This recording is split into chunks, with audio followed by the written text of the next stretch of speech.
Good morning, students. Myself, Major Komal Katyal, Department of Zoology, GK Gowani Government College, Bhinmal. Today, we will discuss about the fourth part on Protozoa. This will be the third part on its classification. विद्यार्थियों, आज हम protozoa का चतुर्थ भाग के बारे में, जिसमें हम वर्गीकरण का तीसरा भाग पढ़ेंगे। अभी तक हमने केवल एक उपसंघ सार्कोमेस्टिगोफोरा के बारे में ही पढ़ा है। आज हम बात करेंगे परजीवी प्रोटोजोआ के बारे में। So this slide actually shows the apical organelle of the epicomplexans. Later on I will discuss about what is epicomplexans. They are the category of those protozoans in which spores are formed, one thing, and they certainly have certain apical elements by which they can attach to the body of the host, and hence they are known as the epicomplexans. The apical complex include the polar ring, conoid, the subpellicular microtubules, the micronemes, and rhopteri. All these constitute the epicomplexans. Apart from it, the normal cell structures, which include the endoplasmic reticulum, the mitochondria, nucleus, all the remaining structures are present in them. Now, there is one question regarding the term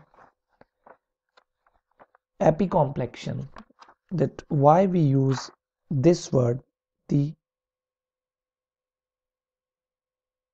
एपीकॉम्प्लेक्स।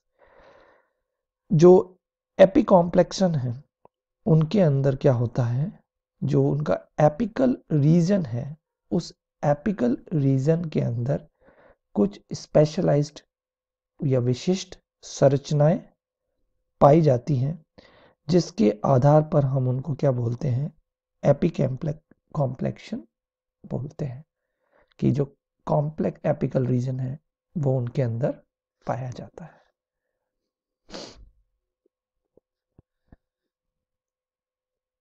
So this is regarding the second subphylum, Sporozoa. As it is clear from the name, the sporozoans are those protozoans in which locomotor organelle are totally absent. कहने का मतलब यह है, Sporozoa जो उपसंघ है उसके अंदर वो प्रोटोजोआ जंतु आते हैं जिनके अंदर गमन के लिए कोई भी गमनांग उपस्थित नहीं होता है, और इनमें क्या होता है, स्पोर मतलब बीजाणु बनते हैं, और दे आर एक्सक्लूसिवली एंडोपैरासाइट, मतलब वो केवल अंतः परिजीवी के अंदर ही अपना जीवन व्यतीत करते हैं। कहने का मतलब ये है, they are basically obligatory endoparasite, मतलब अविकल्पी अंतः परिजीवी।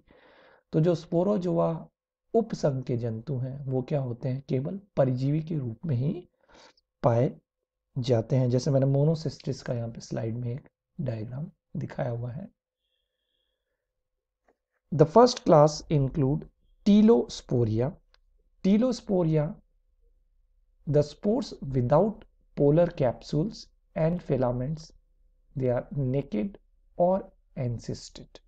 कहने का मतलब यह है कि इनके जो बीजाणु होते हैं वो कैसे होते हैं, उनके अंदर कोई भी पोलर कैप्सूल नहीं पाया जाता, और क्या होता है, उनके अंदर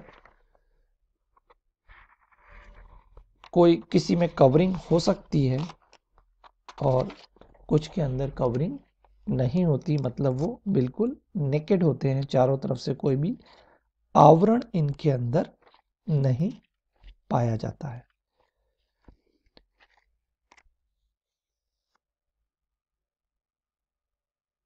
पहली जो सब क्लास है इसकी, जिसको हमने बोला है ग्रेगेरिनिया। जो ग्रेगेरिनिया है, ग्रेगेरिनिया के अंदर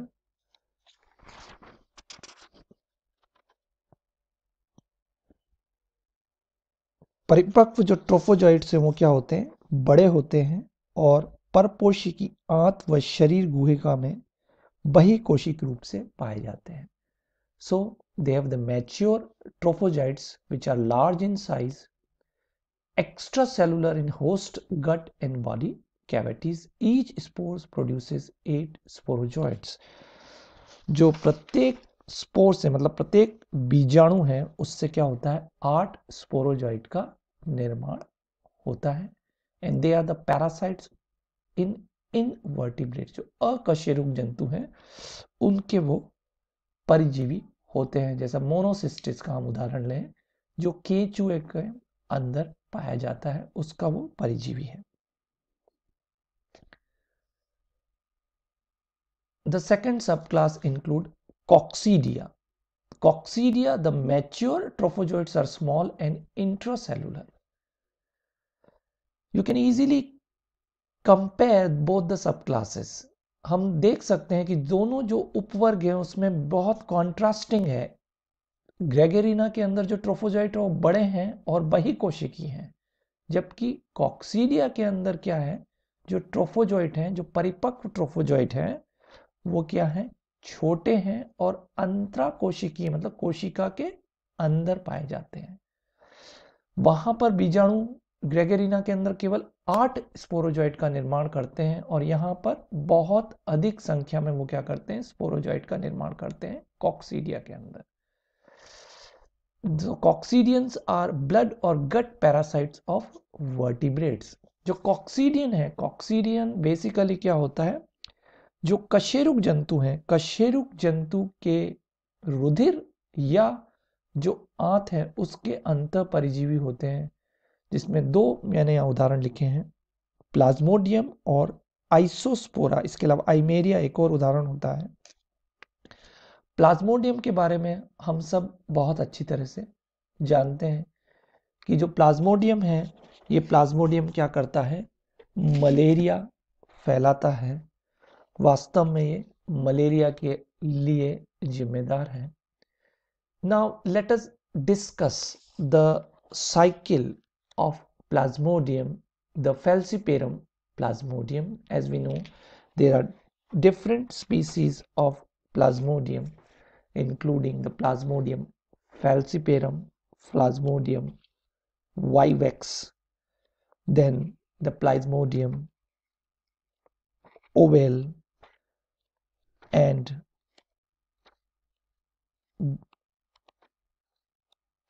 the Plasmodium vivax. So all these 4 different species of Plasmodium are responsible for causing the malaria. And here in this cycle you can see the asexual cycle occurs in the human being whenever a mosquito infects human by injecting the saliva. कहने का मतलब ये है कि जब मच्छर काटता है तो जब वो खून चूसता है मानव शरीर से, तो उसके साथ साथ में क्या होते हैं, जो स्पोरोजॉइट्स हैं वो मानव शरीर के अंदर प्रवेश करते हैं और यकृत में पहुंच जाते हैं। These injected sporozoites migrate to the liver and from liver they undergo schizogony. After schizogony they produce merozoites and these merozoites are released from the liver. जो merozoites हैं वो यकृत से बाहर निकलते हैं और कुछ जो मीरोजॉइट्स हैं वो क्या होते हैं, रेड ब्लड सेल्स के अंदर जाते हैं और स्काइजोगोनी प्रोसीड होती है, और कुछ क्या होते हैं, ट्रोफोजॉइट का निर्माण करते हैं और उससे और अधिक संख्या में मीरोजॉइट्स बनते हैं। कुछ जो मीरोजॉइट्स हैं वो क्या करते हैं, मैक्रो और माइक्रो गैमेटोसाइट्स बनाते हैं, मतलब एक तरह से मेल और फीमेल गैमेट बनाते हैं।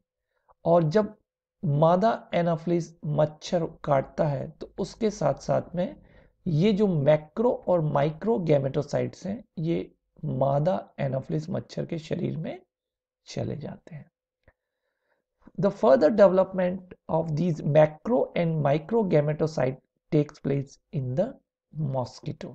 मतलब जो उसका सेक्सुअल साइकिल है वो कहाँ होता है? मादा एनाफिलिस मच्छर के अंदर पूर्ण होता है, where after the ingestion these micro and macro gametocyte form male and female gamete respectively, which fuses to form the zygote, the ookinete, and this ookinete then forms the oocyst beneath the stomach lining, and in the oocyst the sporogony occurs, and due to sporogony large number of sporocytes developed in the oocyst which are released and migrate to the salivary gland.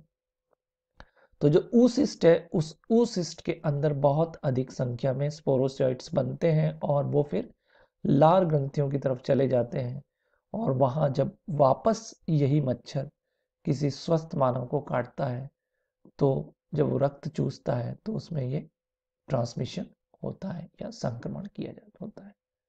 So this is regarding the brief of life cycle of Plasmodium. Regarding the second class, that is the toxoplasmia, in which spores are totally absent, the only asexual reproduction is present. Example is toxoplasma. The third class is haplosporia.